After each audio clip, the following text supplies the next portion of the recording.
आपने सुना होगा, जो दिखता है वो होता नहीं और जो होता है वो दिखता नहीं। जेईई एडवांस 2024 में पूछा गया ये सवाल भी कुछ इसी प्रकार का है। देखिए हो क्या रहा है, सवाल क्या कह रहा है उसको समझने की कोशिश करते हैं। कंसिडर द फॉलोइंग रिएक्शन, जहां पर H2 प्लस NO रिएक्शन कर रहे हैं और N2 प्लस H2O का फॉर्मेशन कर रहे हैं, विच फॉलोज द मैकेनिज्म गिवन।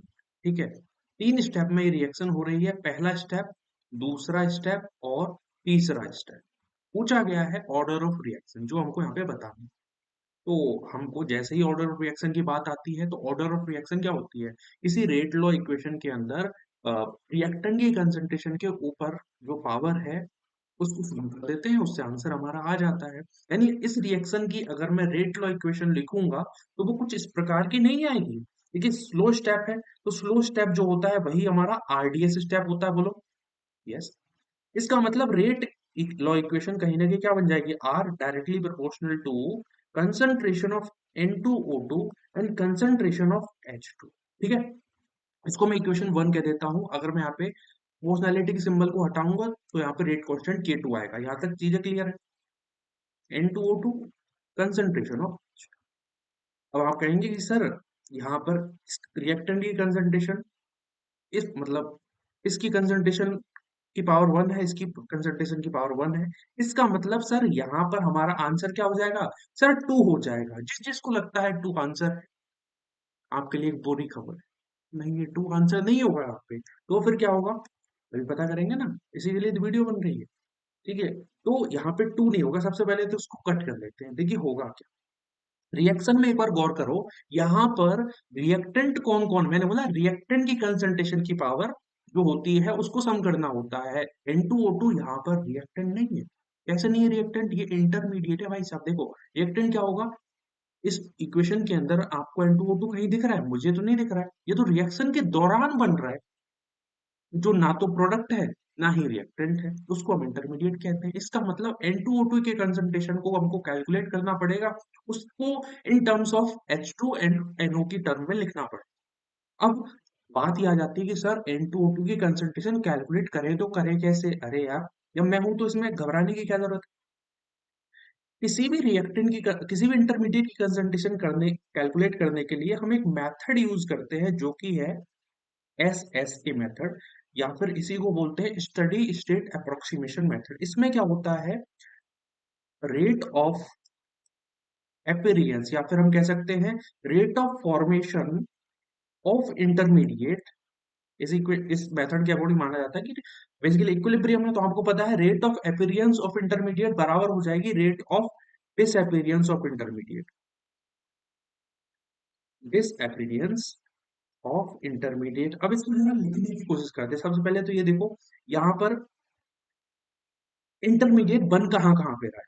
केवल एक रिएक्शन है, केवल एक जो फास्ट इक्विलिब्रियम पहला स्टेप है उसके अंदर जो K1 है वो इसका रेट कांस्टेंट है। देखो यहाँ पे बन रहा है, और ये इस वापस से बैकवर्ड रिएक्शन हो रही है, और यहाँ पे दोबारा से वो NO बना रहा है, फास्ट इक्विलिब्रियम में।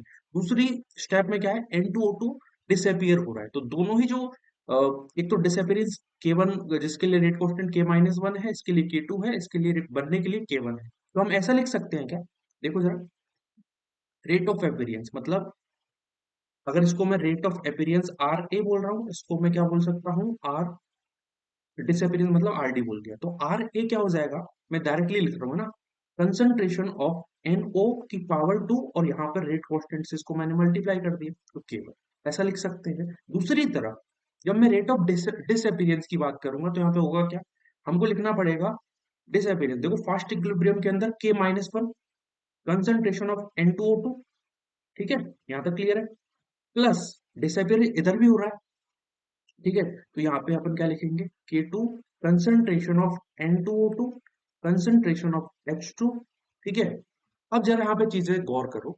पहला जो स्टेप है उसमें फास्ट इक्विलिब्रियम है, मतलब जो इंटरमीडिएट है उसकी डिसअपियरेंस की रेट काफी ज्यादा है। ठीक है, वो डिसअपियर जल्दी हो रहा है। अगर हम स्लो स्लो रिएक्शन से या फिर स्लो इक्विलिब्रियम मतलब स्लो रिएक्शन से अगर इसको कंपेयर करोगे, तो N2O2 सेकंड स्टेप में कम डिसअपियर हो रहा है, क्योंकि स्लो रिएक्शन है। लेकिन जब आप भले लेकिन जब आप यहाँ पर देखोगे कि K-1 उसमें वो जल्दी डिसअपियर हो रहा है। तो होता क्या है इस स्टेप के अंदर, हम इसको ऐसे लिख सकते हैं कि K1 K-1 वो ग्रेटर है K2 से, यानी जो पूरी की पूरी ये टर्म है कौन सी वाली, ये पूरी की पूरी टर्म को हम नेग्लेक्ट कर देंगे, यानी इक्वेशन क्या बन जाएगी, इक्वेशन कुछ इस प्रकार से बन जाएगी, देखो जरा, K1 कंसंट्रेशन ऑफ NO की पावर 2 बराबर K-1 कंसंट्रेशन ऑफ N2O2, जिसको हम लिख सकते हैं क्योंकि हमको N2O2 की कंसंट्रेशन चाहिए ना, तो जिसको हम लिख सकते हैं K1 कंसंट्रेशन ऑफ NO की पावर 2 डिवाइड बाई K-1, क्योंकि हमको कंसंट्रेशन ऑफ इंटरमीडिएट तो चाहिए। मैं इसको ऐसे लिख सकता हूँ, इसको मैंने बोल दिया इक्वेशन 3।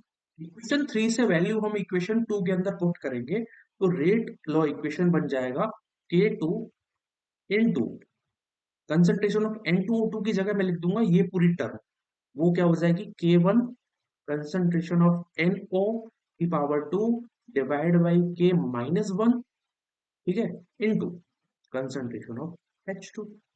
इसी को हम क्या लिख सकते हैं, थोड़ा सा अगर मॉडिफाई करके लिखना चाहो, K1 K2 divide by K-1, ये तो पूरे रेट कांस्टेंट हो गए, ठीक है, कंसंट्रेशन ऑफ NO की पावर 2 कंसंट्रेशन ऑफ H2।